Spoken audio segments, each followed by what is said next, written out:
الحمد لله رب العالمين،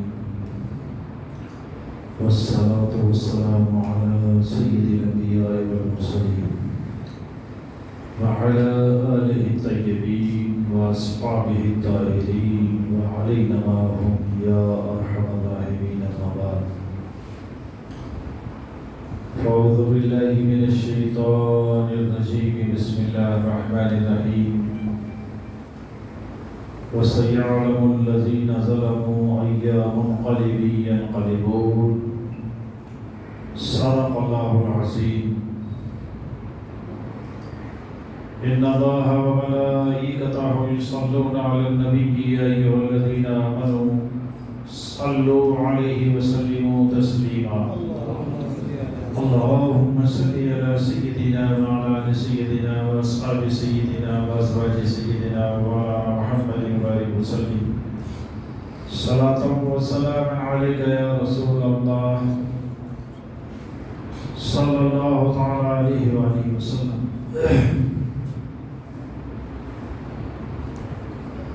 باوقار سامعین حضرات،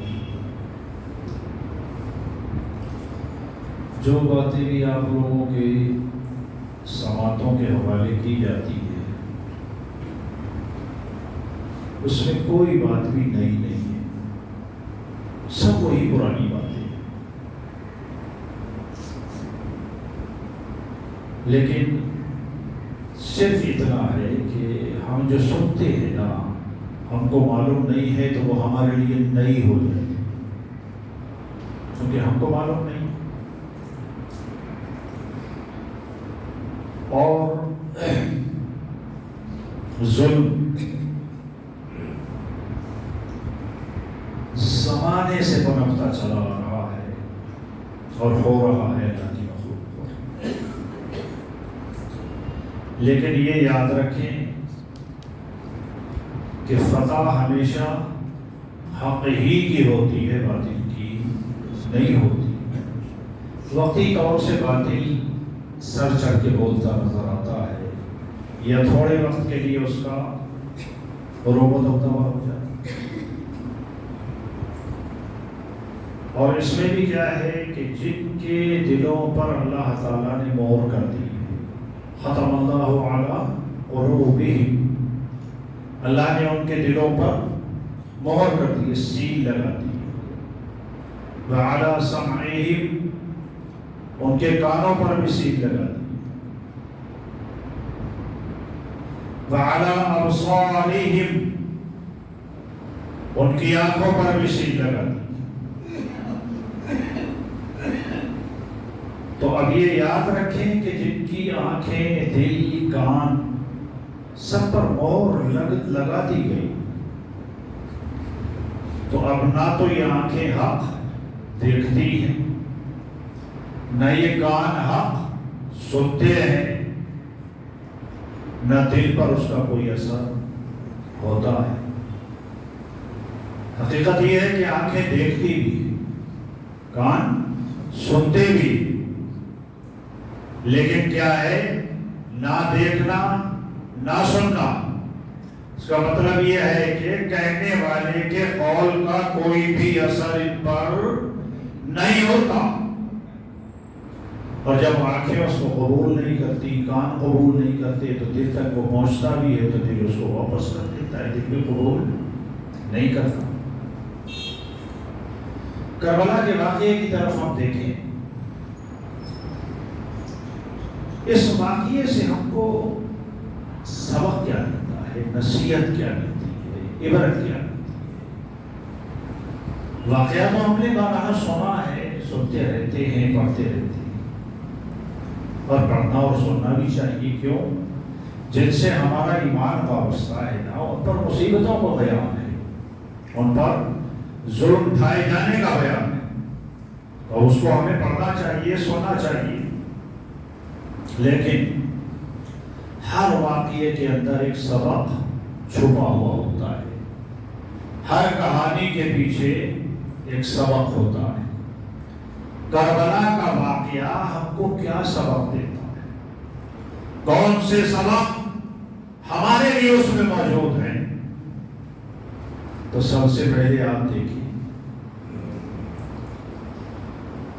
اہل سادات رسول اللہ کا گھرانہ، حضرت حسین ان کے رفقا، ان کی تعداد کتنی تھی؟ 72 یا 82، سب اچھے عورتیں ملانے کے بعد 72۔ اور ادھر کتنے تھے؟ 22,000، 22,000۔ پوری دنیا کی تاریخ میں اٹھا کر دیکھیے، ایسا مقابلہ ہی نظر نہیں آتا کہ جو 150 آدمیوں پر یہ غار ہو، اور وہ بھی کیسے؟ بھائی اگر 72 آدمی آئے تھے نا، توپ گولے بارود لے کے آتے تو چلو ٹھیک تھا، اتنا بڑا لشکر آ کر کے ان کو کسی صورت سے بھی دبائے گا، ان کے پاس تو بہت فل پاور اسلحہ ہے۔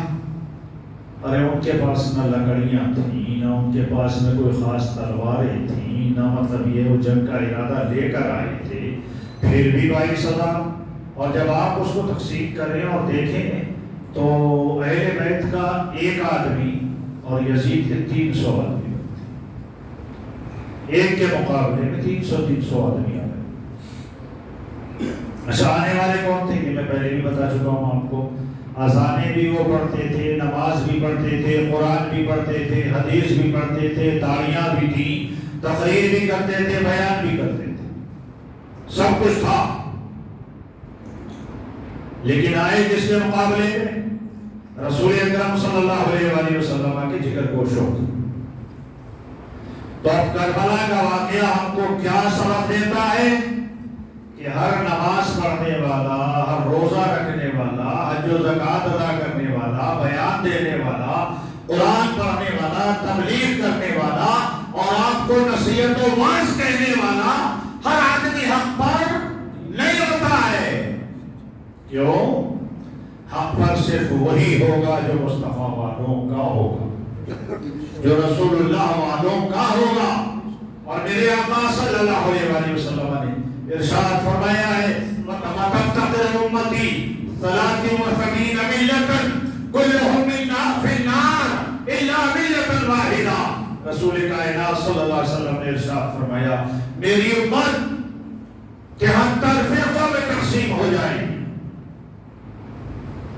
کلہم فی النار، ہر طبقہ جہنم میں جائے گا، الا ملت واحدہ، مگر ایک ملت ہوگی۔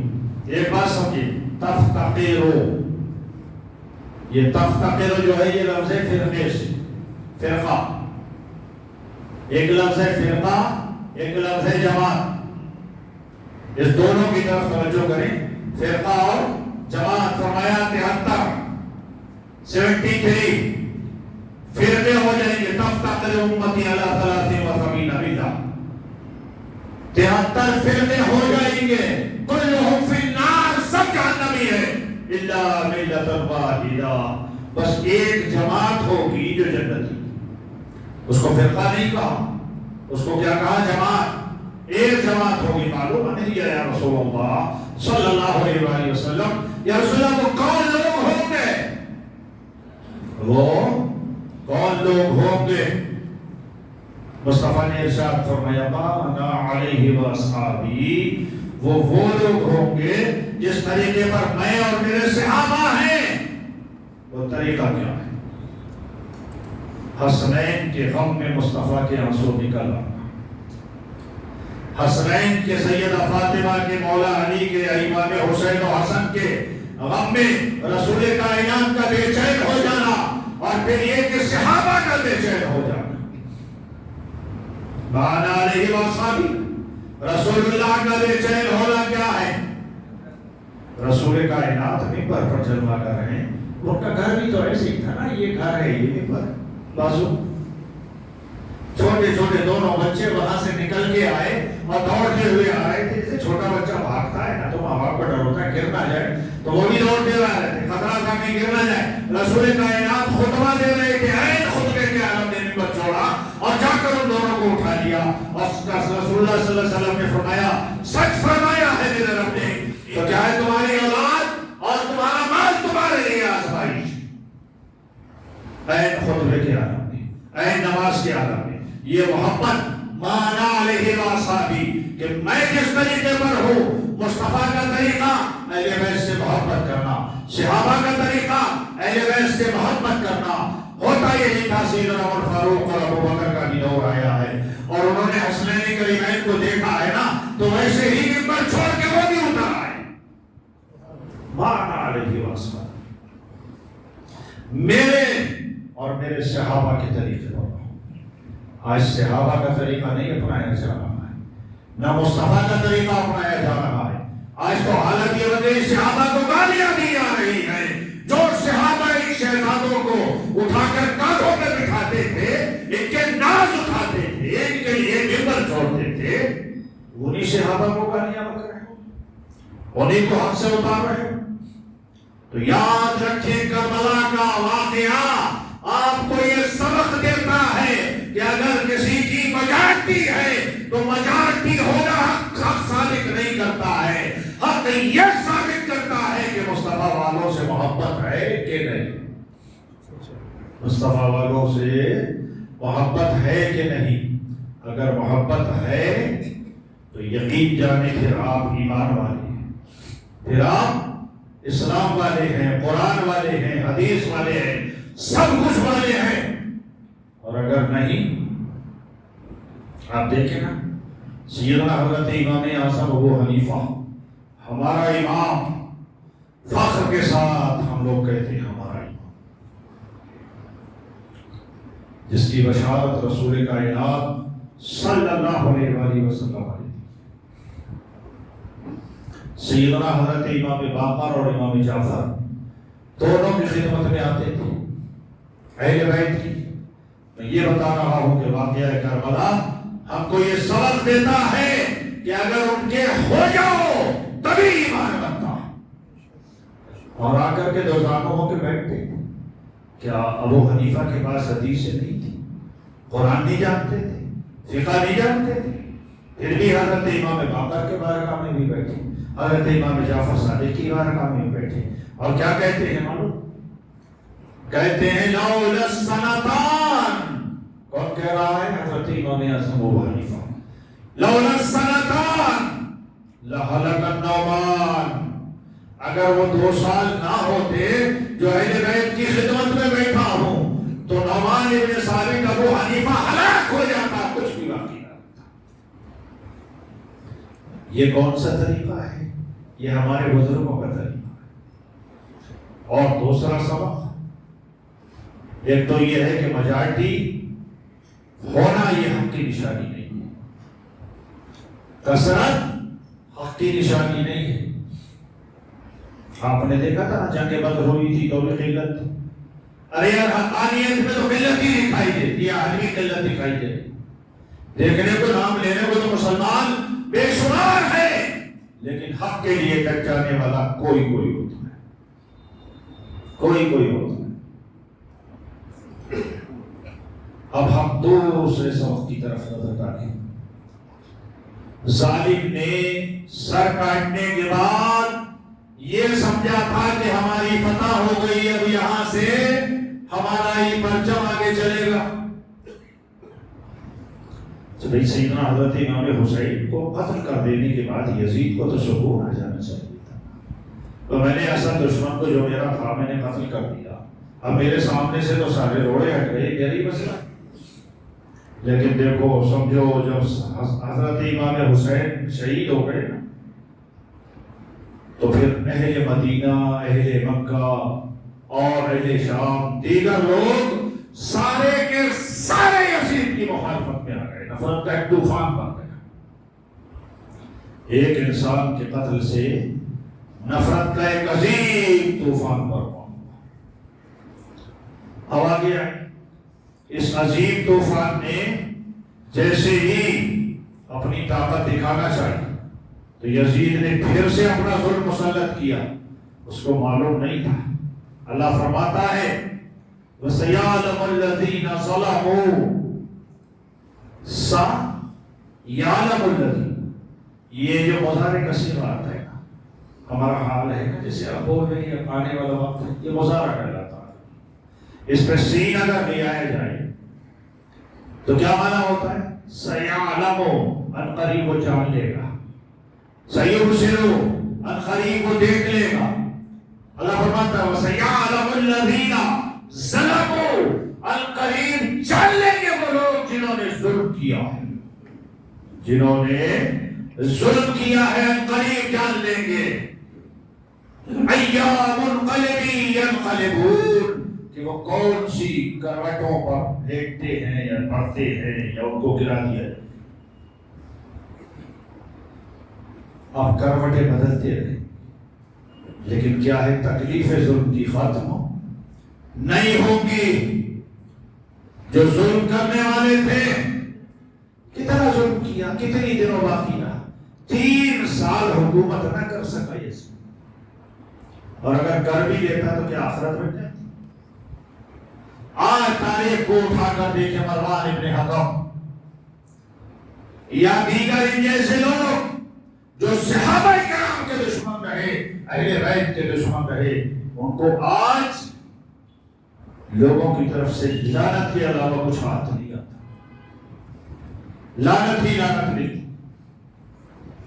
اہل مدینہ جب یزید کی مخالفت پر اتر آئے نا تو یزید نے ایک لشکر جرار بھیجا مدینے. جاؤ مدینے کی سرکوبی کرو، مدینے والوں کو ڈراؤ دھمکاؤ، قتل کرنے کا نمبر آئے تو قتل بھی کرو، لیکن کیا ہے میری حکومت کا دبدبہ باقی رہنا چاہیے. آ گئے. اچھا مسلمان اگر کہتا رہا ہے نا کوئی تو کم سے کم اس کو اتنا تو لحاظ رہے گا کہ یہ مسجد ہے. مسجد کا لحاظ تو یار کافر بھی کر لیتے. یزید کی فوج نے کیا کیا تھا؟ رسول اللہ کی مسجد، مسجد نبی شریف میں آ کر کے انہوں نے قیام کیا. ان کے لیے وہ سرایہ بن گیا، ہوٹل بن گیا. اور یہ ستون ہے نا، پلر، ان سے گھوڑے باندھے، گھوڑے لے کے مصطفیٰ کی مسجد میں داخل ہو. اور کون سی مسجد ہے معلوم؟ جہاں میرے آقا صلی اللہ علیہ وسلم کی پیشانی دکھتی ہے، جہاں مصطفیٰ یعنی عالم نے سجدے کیے. اللہ کی قسم آج بھی جو لوگ حج کو جاتے ہیں نا، اور مجموعہ کیا ہے، وہ کیا ہے، محراب النبی صلی اللہ علیہ وسلم، جو رسول اللہ کی محراب ہے یا منبر ہے، وہاں پر جگہ بنتی ہے تو وہاں کھڑے ہو کے مصطفیٰ کے قدم رکھنے کی جگہ پہ سجدہ کرتا ہے، نماز پڑھتا ہے اور بڑا فخر محسوس کرتا ہے. کیوں؟ ان کی معراج کے وہ عرش بری تک پہنچے. ان کی معراج کے وہ عرش بری تک پہنچے اور میری معراج کے میں ان کے قدم تک پہنچا. ان کے قدموں میں سر رکھ دیا یا معراج ہو گئی. اسی مسجد شریف کے اندر یزیدیوں نے گھوڑے باندھے، انہوں نے پیشاب کیا ہے، انہوں نے نیند کی ہے. کیا مسلمانوں آپ اس بات کو گوارا کرو گے کہ آپ کی مسجد خدا میں کوئی جانور لا کے باندھتے اور آپ خوشی سے رہ جاؤ؟ ایک دن نہیں، ایک مرتبہ نہیں، ایک گھنٹہ نہیں، 3 دن تک مسلسل مسجد نبی شریف میں گھوڑے بھی باندھے گئے اور وہ لوگ اپنے عیاشیوں کا بازار گرم کرتے رہے. اور مدینہ المنورہ کی پاکیزہ اور باپردہ عورتوں کو پکڑنے کے بعد میں انہوں نے زیادتیاں کی ان کے ساتھ. اور مدینے میں صحابہ کرام، ان کے بچے تابعین اور دیگر مستورات جو بھی ان کے خلاف آواز اٹھاتا تھا نا، فوراً تحت 10,000 سے 12,000 آدمیوں کو قتل کیا تھا انہوں نے مدینے. اور صرف اس وجہ سے کیا تھا، بلکہ ایک نوجوان کو جو پکڑا کہا یزید کی بیعت کرو، تو اس نے کہا ٹھیک ہے میں کر لیتا ہوں لیکن اطاعت پر بیعت کروں گا. مطلب قرآن و حدیث کے مطابق زندگی گزارنے کی بیعت کروں گا. فوراً اس کی گردن کاٹ دی گئی اور اس کا سر اس کی ماں کی طرف پھینک دیا اور اس کی لاش کو الگ ڈال دیا. سوچے صحیح، اس کا نام اسلام تھا. یہ اسلام تھا مسجدوں کی خطابت کرنے والے، مسجدوں پر قبضے کرنے والے. اس دور میں ان سے زیادہ مسجدیں تھی کسی کے پاس، اس دور میں ان سے زیادہ عتیق تھے کسی کے پاس؟ اس دور میں تقریریں کرنے والے وہی لوگ تھے. اہل بیت اطہار کے تو منہ کو بند کر دیا جاتا تھا، تلواریں کاٹ دی جاتی تھی. اس لیے کہ محمد عربی صلی اللہ علیہ وسلم کے گھرانے کے لوگ زبان نہ کھولیں. تم نے قتل کر دیا، اب اللہ سے پوچھیں اے اللہ، میں نے گزشتہ جمعہ آپ کو بتایا تھا نا کہ آسمان سے خون پڑتا، اے اللہ یہ قتل ہو گئی نا، ان کو ملا کیا؟ ان کو ملا کیا؟ تو اللہ فرماتا ہے وَلَا تَقُولُوا لِمَن يُقْتَلُ فِي سَبِيلِ اللَّهِ، اے لوگوں اللہ تعالیٰ کے راستے میں جو لوگ قتل کیے جاتے ہیں نا، ان کو مردہ نہ کہو، ان کو مردہ نہ کہو. اچھا ایک بات یہاں پر میں اور بتا دوں، اللہ تعالیٰ جس بات کو ارشاد فرمائے اور تم اس کا الٹا کرو تو کیا ہوگا؟ گناہگار ہو گے، بلکہ ایک جگہ تو آ جائے گی کہ کافر ہو جاؤ. اللہ نے فرمایا وَلَا تَقُولُوا لِمَن يُقْتَلُ فِي سَبِيلِ اللَّهِ أَمْوَاتٌ بَلْ أَحْيَاءٌ، فرمایا وہ زندہ ہے جو اللہ کے راستے میں قتل کیے گئے ہیں، ان کے جسم کے پرزے کر دیے گئے. اور فرمایا اللہ نے وہ زندہ ہے. اور آج کا مسلمان یزیدی فطرت و طبیعت رکھنے والا کہتا ہے نہیں بھائی زندہ کا مطلب وہ نہیں ہے، وہ کیا ہے؟ بس اللہ کے نزدیک ان کی روح زندہ ہے، وہ زندہ نہیں ہے، ان کا جسم تو ختم ہو گیا، روح زندہ.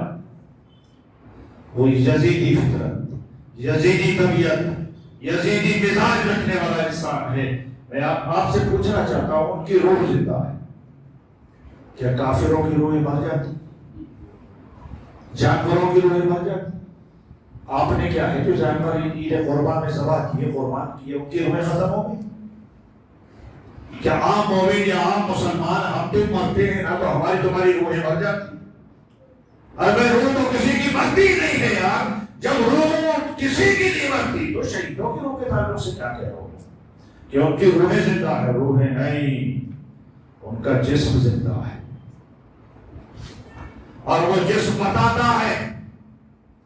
حضرت زید بن ارقم رضی اللہ تعالیٰ عنہ فرماتے ہیں کہ حسین کا سر ہے نیزے پر، لوگ لے کر جا رہے ہیں، 58 ڈگری گرمی ہے، مہینہ گزرنے والا ہے، سخت ترین گرمی میں نہ اس کا انتظام ہے کہ سروں کو آئس میں لگایا جانا، نہ کیا ہے اے سی کا انتظام ہے، نہ کوئی اور ایسا کیمیکل ہے کہ لگا دیا جائے تو وہ نہ گلے نہ سڑے.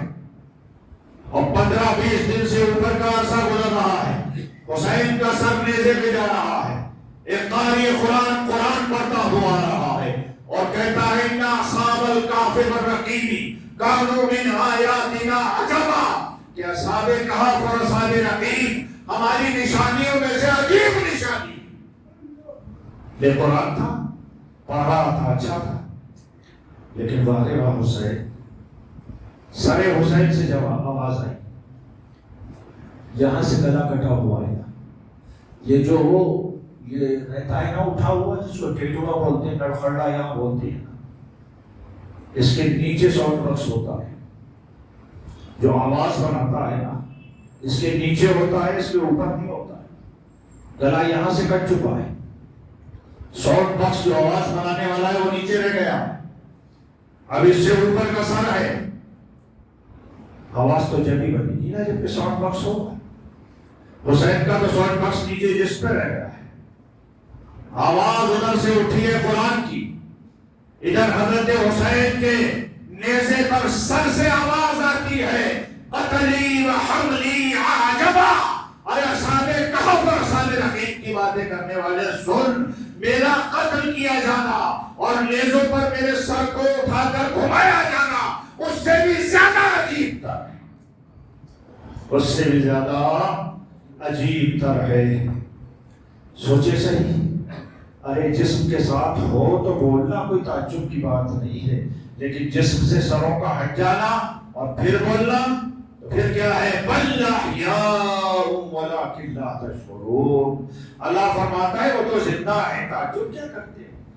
اگر میرا حسین بول رہا ہے تو کوئی تعجب کی بات نہیں ہے. کیوں؟ بل احیاء، بلکہ وہ زندہ ہے. تمہیں مردہ کہنے کا کوئی حق نہیں ہے. اچھا مولا ٹھیک ہے، ہم مردہ نہ کہیں، لیکن ہمارا دماغ تو سوچتا ہے، ہمیں گمان تو ہوتا ہے. ہمارے سامنے ایک باڈی پڑی ہے یار، اس کو قتل کر دیا گیا ہے، پرزے کر دیے گئے ہیں، جسم الگ ہے، ہاتھ الگ ہے، پیر الگ ہے، گردن الگ ہے، سب کچھ جو کٹا پڑا ہے، خون میں لتھڑا ہوا ہے. تو اب اگر تم نے منع کر دیا نہیں کہو تو چلو زبان روکے لیتے ہیں، لیکن ہمارے خیال میں تو آتا ہے نا، گمان میں تو آتی ہے بات، یار بیچارہ یار مار دیا گیا، ختم ہو گیا. اللہ نے فرمایا وہ بھی نہیں. پھر کیا فرمایا؟ وَلَا تَحْسَبَنَّ الَّذِينَ قُتِلُوا فِي سَبِيلِ اللَّهِ أَمْوَاتًا. ارشاد فرمایا اللہ کے راستے میں مرنے والوں کو تم مردہ گمان بھی مت کرو. تم کو ڈاؤٹ بھی نہیں ہونا چاہیے، مردہ گمان بھی نہ کرو. بل احیاء، بلکہ وہ زندہ ہیں. عند ربهم يرزقون، اللہ کے یہاں ان کو رزق دیا جاتا ہے. اللہ کے یہاں ان کو رزق دیا جاتا ہے. رزق مردے کھاتے ہیں کہ زندہ کھاتے ہیں؟ میں مردوں کو کبھی رزق کھاتے ہوئے دیکھا ہے نہیں، مگر ہمارے یہاں تو یار جن کو مردہ کہتے ہیں نا لوگ، تبلیغیں کر کے، جماعتیں لے جا کے، جلسے کر کے، اپنے پیسہ خرچ کر کے کہتے ہیں وہ تو مردہ ہے، عبد القادر مردہ، غریب نواز مردہ، حسین ماشاءاللہ مردہ، فلاں مردہ فلاں مردہ. ارے یار ان کی مردگی کو دیکھ رہے ہیں، ان کا تو حال یہ ہے کہ وہ زندوں کو اتنا کھلا رہے ہیں کہ تم زندہ ہو کے مردگی کھا سکتے ہو، کھلا سکتے ہو. ان کے یہاں پہ لنگر لگے ہوئے ہیں. کہاں سے آ رہا ہے خبر؟ آج آپ حسین کے بازار پر جا کر دیکھیں، مولا علی کی حالت یہ ہے یار، 8-10 کلومیٹر لمبی سبیلیں لگی ہوئی، کھاتے جاؤ جو مرضی آئے وہ کھاؤ. تو کیوں؟ میرا حسین زندہ تھا، زندہ ہے اور قیامت تک زندہ رہے گا. میں بات کو ختم کر رہا ہوں. کسی شاعر نے کہا تھا کہ حسین ابن علی اور موت ایسا ہو نہیں سکتا. حسین ابن علی اور موت ایسا ہو نہیں سکتا. شہید ناز کو نیند آ گئی آغوش خنجر، شہید ناز کو نیند آ گئی آغوش خنجر میں. وآخر دعوانا الحمد للہ.